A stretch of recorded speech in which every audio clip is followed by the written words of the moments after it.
shell that was here from what appears to be.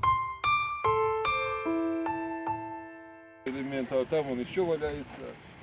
Вот это, видимо, управление винтом. Ага.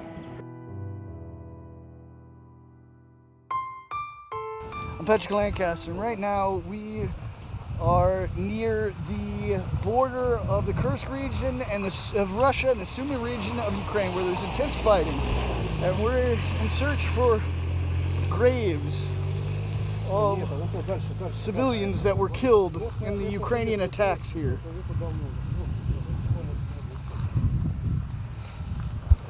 There's an incoming shell that hit directly on a grave there.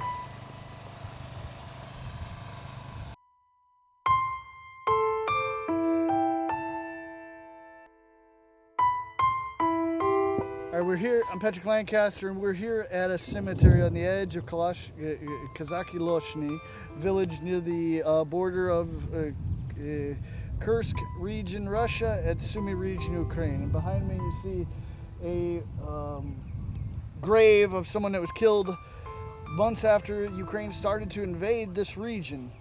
And we even see a NATO shell that was here from what appears to be the firing over here. We saw many shells down there. If we see just there, all these homes destroyed.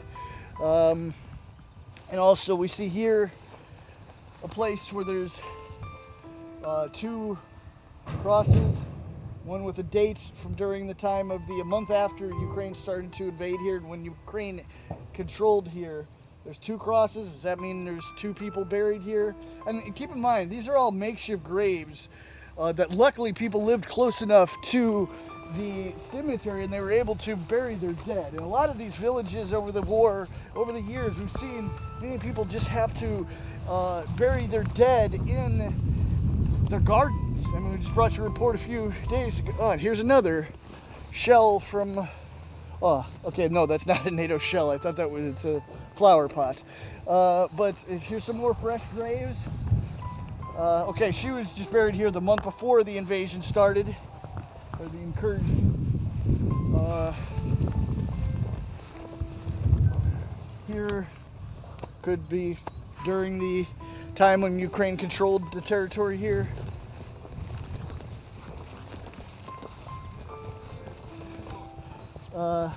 Another one, no dates. Doesn't seem like they did it in time. Okay, and the father, the priest we're with, is calling us over. The army or military war priest, we should call him.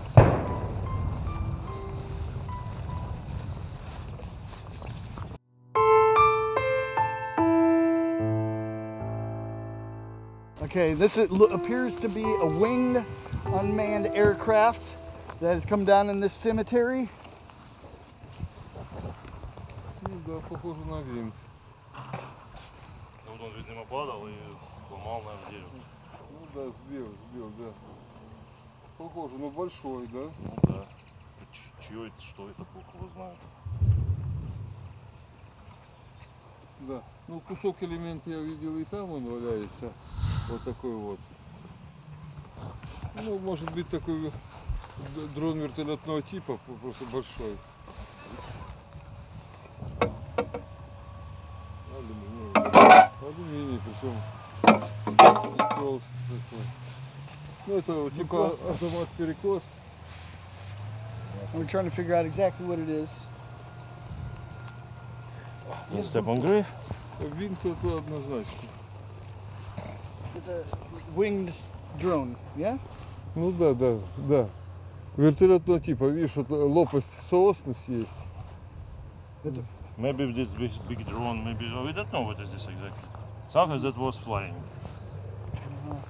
Ну если тут винт, а где остальная? Может, это крыло, не винт. Да нет, ну, посмотрите, он соосность, видите, вот, вот так вот. Я не знаю. So, what we're thinking Автомат is, перекос. so what the priest is thinking, and it seems very logical, that this is the center of the propeller, and these are actually propellers from some sort of flying machine. probably unmanned, knowing the situation here. So this is propellers to a very large unmanned aircraft that came down in his cemetery. We assume Ukrainian. Это автомат перекос, вот видно. А тут вторая часть вот этого элемента, а там он еще валяется.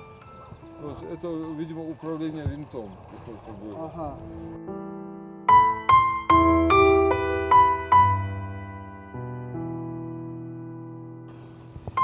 No, we can't find exactly any markings on it to say for sure Ukrainian or Russian.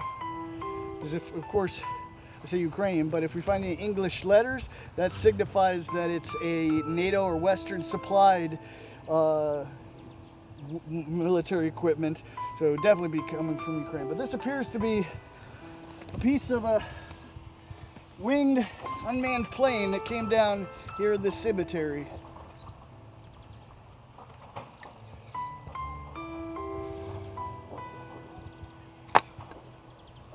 So that was, as I said, just a propeller of something really big.